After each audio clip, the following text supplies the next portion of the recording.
cool to see a fellow friend of mine and a guy that's playing the same position as me have so much success. Is definitely dope. It's going to be a good experience. Like you said, we played earlier this year. Was a good game. Went back and forth, and it's just two good teams going head to head, and we're just trying to be the best we can for our team and help our team win. You've watched Deshaun since college, and I'm sure even since high school. They're never out of a game. I mean, he's someone that can make big plays happen no matter what the scenario is, and he's going to fight until the end. And so you know that going into the game. Two of the great quarterbacks in the NFL. I almost said great young quarterbacks. No, two of the great quarterbacks in the NFL. Yeah, that's and right. Really, in my mind, there are 3 MVP finalists this year: Lamar Jackson, Patrick Mahomes, Deshaun Watson. The first voice you heard was Deshaun Watson. Then it was Patrick Mahomes.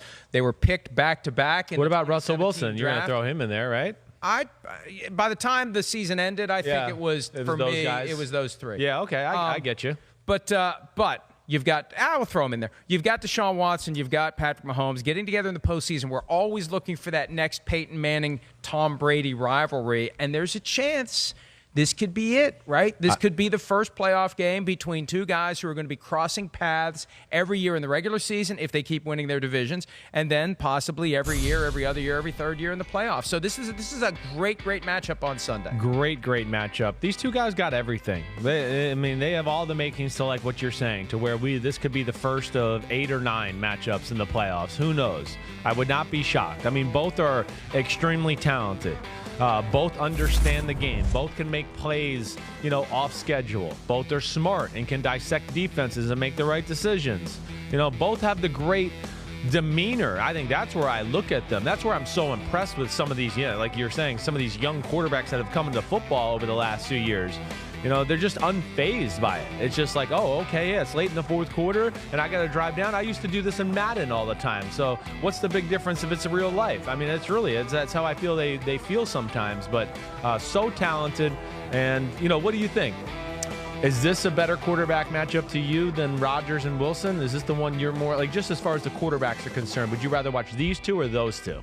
I would rather watch, I think, Wilson and Rodgers, because we're not going to have as many of those. It's coming right? Right. Every one of these big games with Aaron Rodgers, we're getting closer and closer to the last big game with Rodgers. Okay. And I feel like we're going to have a generation of Watson and Mahomes. And I also feel like the two teams are more tightly balanced on Sunday evening, the late game, Seahawks-Packers, than the earlier game. I just feel like the Chiefs are the better team. Yeah. The defense is far better than it was when they played in Week 6, and the Texans somehow won in Kansas City. So I think I'm leaning on the side of Wilson and Rodgers. Yeah, I hear that. But they could change. Hey, if they have a great game, if they have a great showdown, and they lay the foundation for more and more of these games, and we're going to look back to this one and say that's where it all started. Well, I know, you're right. Well, I think we could see more exciting plays from Mahomes and Watson at this point of their careers, maybe compared to Wilson and Rodgers. And that's saying a lot, because, I think those two are like borderline Houdinis themselves. But interesting matchup.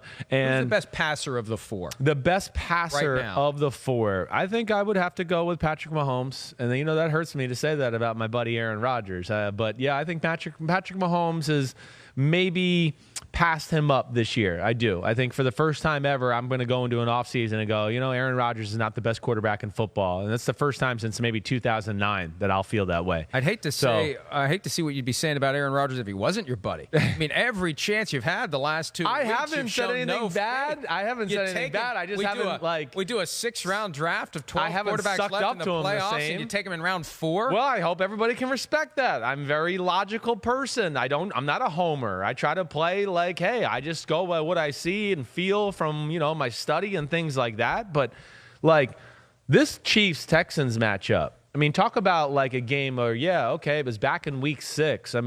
Kansas City's just a totally different football team right now, right? I just look at them and go, all right, on offense, they're not a great running football team, but they found a short passing game. Of course, they make big plays. They're not as explosive as they were last year, but the defense is really the difference in the Kansas City Chiefs. That first matchup, the Texans ran the ball, had the ball for 39 minutes almost, I think, in game time, and that just won't happen this time around. Kansas City, too big up front. I think they all have an understanding of Spagnuolo's scheme. And to me, I think that's where it changes a whole lot. Now, can the Texans slow down Kansas City in that offense? Yes. Kansas City has not been real consistent on offense. They just seem to find ways to make big plays week after week to win games. But, man, we saw Mahomes have a lot of games down the stretch where it was 180 yards, 3 touchdowns, but nothing like where we saw last year where every week we felt like it was 380. You mentioned that Chiefs running game. They were 23rd in rushing yards in the NFL this season. No one reached 500 yards rushing this year. There were injuries. Now they had, it was that big play. Damian Williams busted loose against the Vikings for a 90-yard touchdown. And it's amazing he didn't get to 500 yards even with 90 on one play. Right. But you mentioned the short passing game. That simulates it. Does. Game. That's exactly what it is. That Andy Reid will find ways in the short passing game and the screen game to take up for the lack of a run game. And the other thing that you've heard me say, too, is, they will get underneath the center a little bit more, which opens up the play-action pass and things like that. But I think this is a very, very intriguing matchup, too. I guess, you watch back that first game, too. Deshaun Watson, him with Hopkins, and if he has a healthy cast around him, I don't care how good Kansas City's defense has played. They're going to pose problems for you. One thing that Billy O'Brien will do, whether it's successful or not, is he will stay patient with the run. And, a lot of times, that'll lead to some favorable matchups on the outside, and he's got some weapons there. The Kansas City Chiefs defense over the past 6 games averaging 11.5 points per game. Phenomenal. Allowed. That really is. When you consider how bad the defense was last year, and what did we say going into the offseason? All they have to do is make the defense a little bit better, and they'll win the Super Bowl. Right. Well, the defense is now a lot better. And I remember earlier in the year you were banging the drum that Steve Spagnuolo needs to be more aggressive, force the issue. Right. Don't just be conservative and let your defense get gashed and worn out, and just down the field systematically. Force a turnover, allow a touchdown, put your offense back on the field. And we saw some more of that, but we also saw some of these guys kind of gel I think that's what it is. into a unit. You've right. got Tyrann Mathieu, his first year there. Yeah. Frank Clark, his first year there. And I think they've gotten to a point where they have confidence. I think that's where it is. You're right. When I first was complaining about that, they came out the first game or two and actually did blitz and do those things where I was going, hey, Kansas City, you can't have this slow death defense where your offense never gets on the field. And they did that for a little while, but then I think you're right. They kind of found their groove within Spagnuolo's defense. And Spagnuolo, I think, probably figured out, too, how to use certain guys with certain ways. He's evaluating as he goes, too. Wait, this guy's not good at that. I shouldn't call that defense. We're good at this. I should call more versions of what we're doing. So you tinker. Chris Jones was hurt for a while. We can't forget that. But the big thing is that's different from Kansas City last year to this year is they can stop the run. They have great size up front, and they do what you hear me always talk about, which is game plan specific game planning on the defensive side. Spagnuolo is going to have a few defenses and a few looks for Deshaun Watson this week where he's going to go, I'm not sure what the hell coverage they're about to be in. And I'm not sure what the hell this coverage is now that I have the ball in my hand. They're doubling this guy or cutting over here or cutting over there. And that's really where Kansas City's really improved. And what does the bye mean for the Chiefs and head coach Andy Reid, who coached the Eagles for almost a generation before that, 22-5 after a bye week, 18-3 in the regular season, 4-2 in the postseason when he has extra time to get ready. And, I still am flummoxed by the fact that the Chiefs entered the season as a Super Bowl favorite. Yeah. And at some point along the way, whether it was the emergence of the Ravens, the emergence of the 49ers, right. the focus on Mahomes getting hurt, I think. And the Patriots declining, we didn't have enough space on the radar screen to focus on the fact that the Chiefs are pretty damn good. As the playoffs are rolling around. And I think they like it that way because you don't have to worry about guys reading their clippings to the extent there even are clippings anymore. And guys are going to get a little bit ticked off. Because they're not getting the respect that they deserve and they got to go out and earn it. And I think it's one of those great natural, organic, authentic dynamics that can happen for a coach where it just makes it a hell of a lot easier for him to press the buttons on his guys to go out there and win. Yeah, no, I think you're exactly right. And yeah, it is amazing how they, I think really too, down the stretch when they were winning games, we're talking about it right now, they weren't winning games sexy to where what we envisioned it to be. It wasn't like bombs away to Kelsey and Tyreek Hill. It was defense causing turnovers. It was an occasional big play. We saw special teams get involved a number of different times. But I think they're much more accustomed or much more built for playoff football and can win different ways as compared to last year where it was like they had to win throwing the ball and explosive plays and big plays. They couldn't win a football game. That's not the case anymore. They can do it different ways. They have more of a short passing game, the screen game. McCole Hardman returning kicks and punts has added juice to their team that way too. And then the biggest thing is Steve Spagnuolo. Him, Chris Jones, Frank Clark, Tyrann Mathieu. I think those three guys alone have really changed the Kansas City defense in big ways, and they're physical and they're creative, and that's why I expect them to beat the Houston Texans. I know you're picking them to win too, right? I'm picking them to win. They're the only home team this weekend that I am picking to win and cover.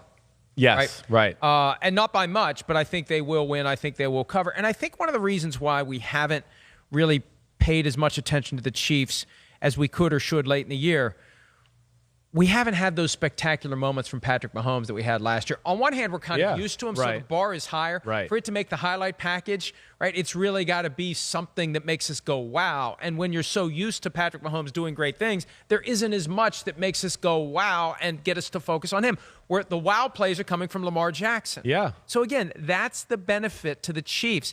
They are a more conventional team this year than they were a year ago. They are easier to be overlooked, easier to be forgotten, and I think that plays right into their hands, especially in the run-up if they beat the Texans and if the Ravens beat the Titans to the AFC Championship. Yeah, I do. I think it plays in their hands too. And yeah, you're right. I mean, I think the big thing we've seen down the stretch is just team football with a sprinkle of big plays from Patrick Mahomes. And you think about their wins.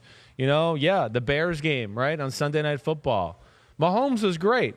He kind of just made a play when he had to make a play. It wasn't like just total destruction. Oh, we're the greatest show on turf. The ball's flying everywhere. No-look passes, left-handed passes. Right, like it wasn't that, but it was like a great scramble. Oh, look at that throw. That's pretty damn good. We're not impressed anymore. You take it for granted. That's how we are. It's like, we've seen that before. Do something we haven't seen. Walk on water. That's been done too. We expect it. And, he had some moments like down the stretch too where I think he'll evaluate his play and go, I could play better. I could make better decisions. I could have made a better throw. And I expect them to come out flying early. I really do. I think that's a game where I look at it, and I think Kansas City, we're going to look up late in the first quarter, and it's going to be 14-3 or something like that, and they're going to be able to play with a lead throughout the game. All right, we have a little question to resolve right here. Which play was more impressive? Patrick Mahomes with his no-look pass from last season, or Deshaun Watson this year and this wasn't the way they drew it up. No. Getting kicked in the face against the Raiders and recovering and throwing the touchdown pass. Which one was more impressive to you? I think I still would go with the no-look pass. I just feel like we hadn't really seen it in the history. Like, Watson's play was amazing. I'm not trying to take anything away from that. But, that was, again, we had never seen it in a guy in the midst of doing things we had never seen done before. And it was a big moment of the football game, too. Now, Watson's, I understand, was a big moment, too. It was the Oakland Raiders. The Kansas City Chiefs are playing the Baltimore Ravens in that defense, and that was a pretty big moment in the football game. And just the way he did it so effortlessly and so on point, I think that's where I'd pick that. Yeah, and I think at the moment we were just like, wow, I can't believe it. It was unreal. We haven't seen it before.